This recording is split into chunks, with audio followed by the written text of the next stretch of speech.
Kembali lagi bersama saya.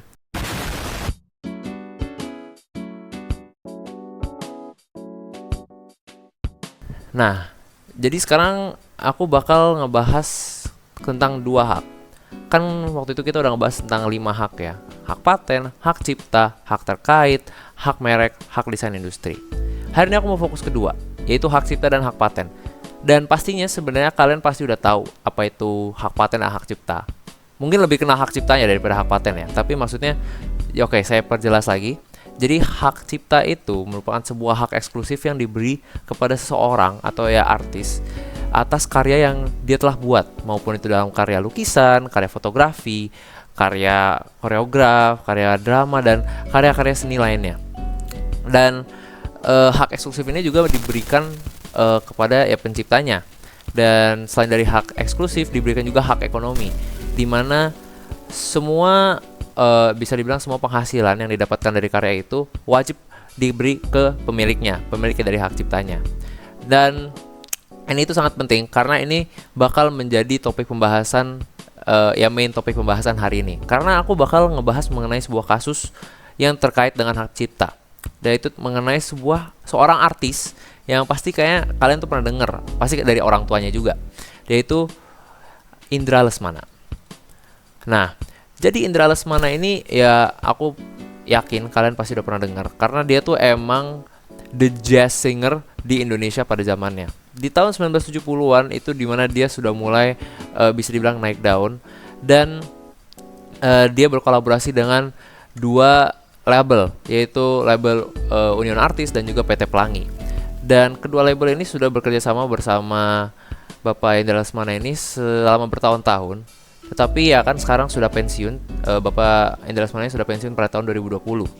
Dan setelah tahun 2020 ini, Bapak Indra Lesmananya tidak mau mendistribusikan lagunya dalam nama label-label ini lagi. Istilahnya udah mau potong hubungan lah, udah mau potong hubungan.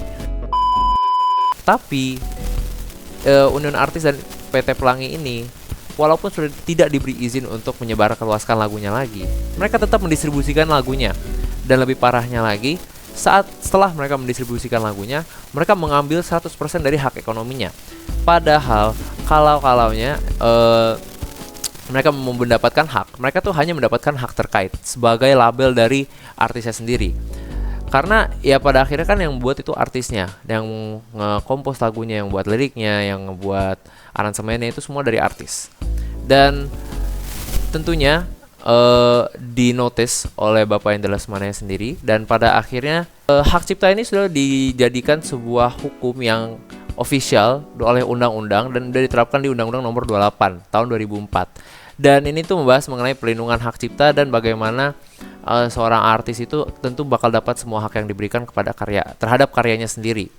Nah, secara langsung malah PT Pelangi dan Union Artis ini telah merusak pelanggaran itu dan sudah melanggar peraturan itu, dan pada akhirnya ya digugat oleh Bapak Indra Lesmana ini. Dan untuk menambah, Bapak Indra Lesmana ini menggugat Union Artis sama PT Pelangi sebanyak total 60 miliar, di mana ia menggugat Union Artis sebanyak 50 miliar dan ia menggugat PT Pelangi sebanyak 10 miliar. Yang kedua, aku bakal ngebahas mengenai hak paten. Nah, hak paten ini kan sangat penting ya menurut aku, karena sangat berbasis terhadap teknologi, perkembangan teknologi, dan inovasi dari seorang inovator. Karena menginovasikan sebuah teknologi sendiri itu udah susah banget ya. Sebenarnya mau mereplikasi yang sudah lama itu sudah susah, apalagi menginovasinya lagi. Jadi tentunya butuh diberi respect yang sangat tinggi terhadap inovator-inovator yang dapat mengembangkan ide dan mengeksekusikan ide tersebut sehingga menjadi sebuah kenyataan. Tapi tentunya kita masih tinggal di dunia yang penuh dengan pelanggar peraturan, sayangnya.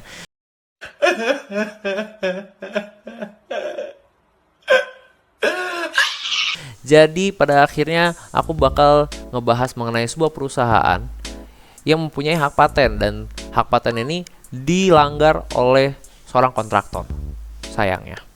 Nah, jadi aku bakal ngebahas tentang perusahaan PT Kahtama Surya Bumi. dan PT Katama Surya Bumi ini memiliki hak paten terhadap konstruksi jaring laba-laba dengan beton vertikal. Dan ini tuh sudah sudah sering perusahaan itu sudah sering diajak atau diminta izin untuk menggunakan metode konstruksi tersebut. Dan tentunya PT-nya sendiri tidak memberikan izin. Dan ada kontraktor yang dari kota Semarang ini ingin membuat sebuah bangunan, dan pada akhirnya dia meminta izin, dan dia meminta izin 2 kali dan tidak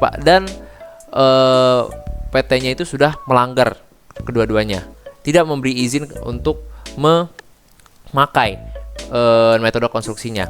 Tetapi sayangnya kontraktornya itu tetap memakai, dan pada saat dia meminta izin dari PT-nya itu, dia tuh sudah memulai proyeknya. Jadi proyeknya sudah menjalan pas dia baru minta izin.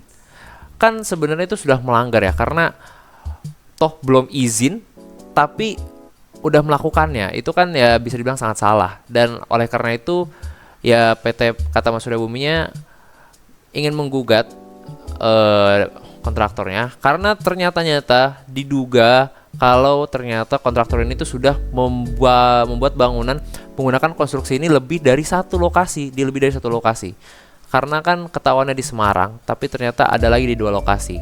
Dan tentunya kontraktor ini tuh sudah merusak, ya sudah melanggar Undang-Undang Nomor 13 tahun 2006, khususnya itu ada di pasal 160 dan 161 yang ya tentunya membicarakan mengenai bagaimana orang dapat mendapatkan hak paten, dan juga para inovator akan mendapatkan hak paten atas inovasinya sendiri dan tidak boleh diambil oleh orang lain. Dan tentunya PT Katama Surya Bumi itu sudah menggugat kontraktor ini, dan pada akhirnya proyek perjalanan ini dan atau proyek balanya tetap bakal dilanjutkan, walaupun sudah disidangkan, tapi tetap diperbolehkan untuk dilanjutkan sampai setelah sidang, sampai perjalanannya udah selesai lah istilahnya. Dan itu aja dari aku untuk hari ini. Aku ya intinya udah ngejelasin lah ya hak cipta itu apa, dan contoh kasus pelanggaran itu apa. Karena emang sebenarnya banyak banget kasus yang dimana hak cipta itu sering banget dilanggar, apalagi sama orang. Karena di negara ini khususnya aku mau address bahwa ya sayangnya karya-karya seni di zaman-zaman ini tuh bisa dibilang kurang diapresiasi dibanding zaman dulu di negara kita ini.